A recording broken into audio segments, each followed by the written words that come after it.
Xbox is making some big moves, including in the world of cloud gaming. What's happening, guys? Welcome back to another video. And if you haven't kept up over the past couple of years, Xbox has quietly been brewing something pretty big in the background of their console and PC business. And I'm not talking about just big acquisitions. I'm talking about Xbox Cloud Gaming. Now, a couple of years ago, this wasn't really anything that was going to be turning heads. Xbox Cloud Gaming was launched in beta on Windows on August 9th, 2021. And from the start, it was very impressive, but overwhelmingly just kind of okay. I was an early adopter, since even back then you had to have an Xbox Game Pass Ultimate membership to take advantage of being able to stream pretty much anything in Game Pass anywhere. I was mainly playing it just to test out the technology, but did play through most of Halo 3 during my lunch breaks at work on some pretty respectable Wi-Fi. Was there some latency? Sure, but things were totally playable, and that was crazy. From that point, Xbox has continued to invest heavily in the cloud gaming space. They've upgraded their cloud gaming servers to use Xbox Series X architecture instead of Xbox One. They've continued to expand the service to more games that have come and gone from Xbox Game Pass,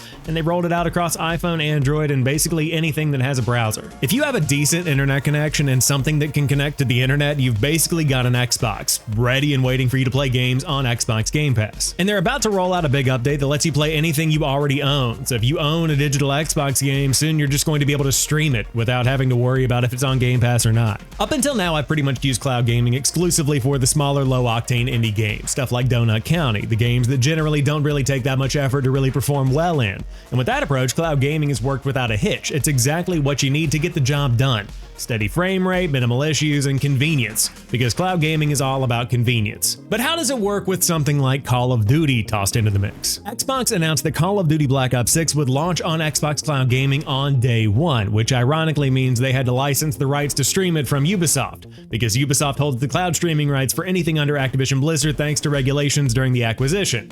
And I'm more so just tossing that in there because it's a weird fun fact. But along with Black Ops 6, Warzone and Modern Warfare 3 are also now playable in the cloud. And I mean, that's a pretty big deal. Anyone with a phone, tablet, laptop, even an Xbox console can just stream and play Call of Duty instead of downloading it. Now, most people that are playing on console are probably going to be downloading their game, whether that's on an Xbox One or an Xbox Series X or S. But can you actually play and compete in Call of Duty on a phone or a laptop through cloud gaming and do well?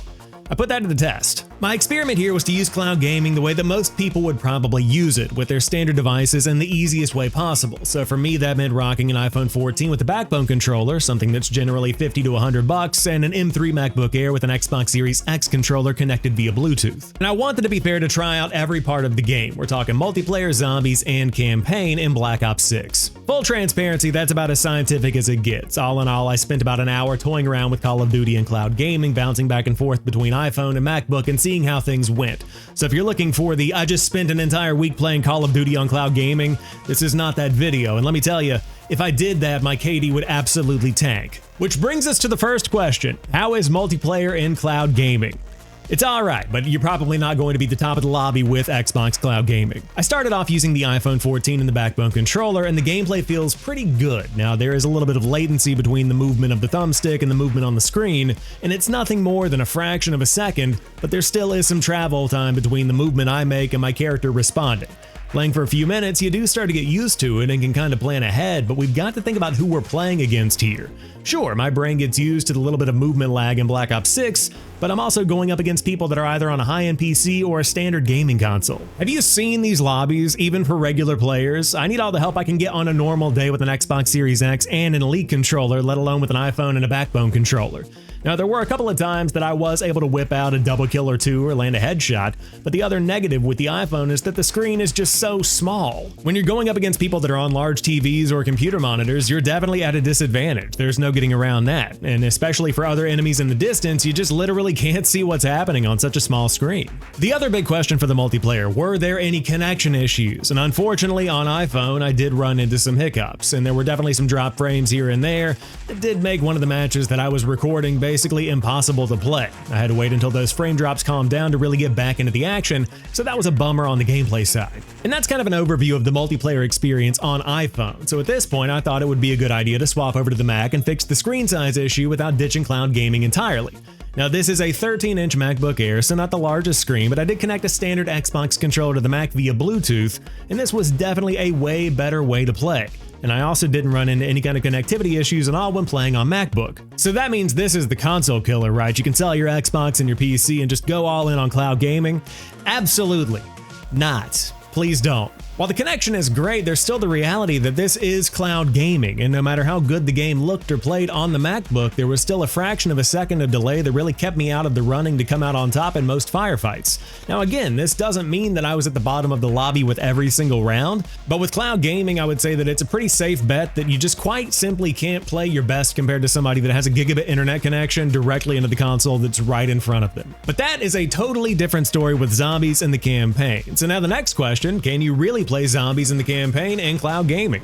And absolutely, but to a point. I'm not typically a super high difficulty campaign player or a high round zombies player. I play the campaign on regular and normally tap out in the 20s when it comes to zombies rounds because I usually just play solo to pop some heads after work. I am not the dude that's grinding camos and doing Easter eggs late into the night, just to set your expectations there. Diving back into the campaign side on regular, it is more than playable on iPhone and Mac because it's not ultra competitive.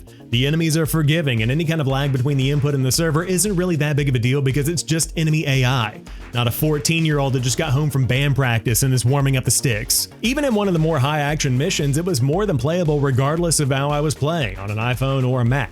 Really good. And the same goes for zombies, but now again, this was not a high-action, late-game zombies experience we're talking about here, but for the core zombies experience of just popping some heads and having a good time, cloud gaming was once again more than enough to get the job done. At the very least, I could see you logging in to get some dailies done without having to be near your console or your PC. Now, where I do see cloud gaming being a potential issue is in the late game zombies action, where every turn counts and getting hung on a corner or having a lag spike could be the difference between you dolphin diving into a nuke or getting hung on a pool table and getting flogged by zombies. But if you're going that hard on playing zombies, you're probably somebody who's already locked in on a console or a PC. So is Call of Duty playable on Xbox Cloud Gaming? Yes, completely across the board. By definition, everything is completely playable, but you are going to get absolutely slapped around in multiplayer, almost without a doubt. The reaction time is everything in a COD game, and even if you're 3 monsters in and completely locked in, you are still going to be a fraction of a second behind everybody else just because of the way that you play. Now on the flip side, cloud gaming is a great option for campaign or zombies because those modes don't really require that same down-to-the-second reaction time that multiplayer does. And if you're on a higher difficulty or a higher round of zombies, then you might hit some snags, but for most players, this could be a great way to get some game time in. Ultimately, I think that cloud gaming is still designed for the audience that it's always really been designed for, the casual gamer that just wants to give a game a shot.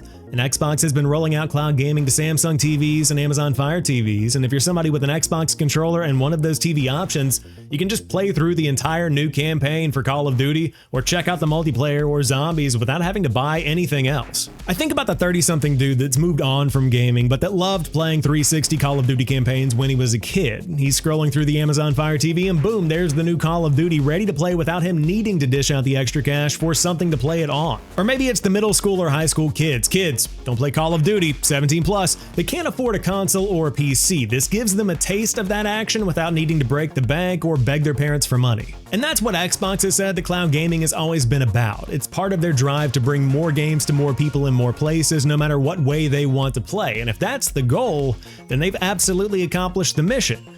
But you still probably shouldn't play multiplayer, at least not right now. The cool part about cloud gaming is thinking about how far it's come in such a short amount of time. I mean, the fact that you can play the newest Call of Duty without any kind of console or PC other than a controller and whatever kind of tablet or phone you have laying around is nothing short of amazing, and it's only going to get better from here as that tech continues to change and evolve and the latency gets lower and lower. If companies keep pushing the boundaries, I could easily see cloud gaming continuing to grow and becoming just another way that people play games, the same as a console or a PC. That's pretty wild. But that's my experience with Call of Duty on Xbox Cloud Gaming, and I'd love to know your thoughts. Have you given COD a shot on the cloud, and if so, what do you think? And if not, would you ever want to take it for a spin? Let me know down below. And of course, if you're new here, you like what you see and what you hear, hit that subscribe button for videos like this every week and gaming news shorts throughout the week to keep you in the loop, and I'll catch you on the next one.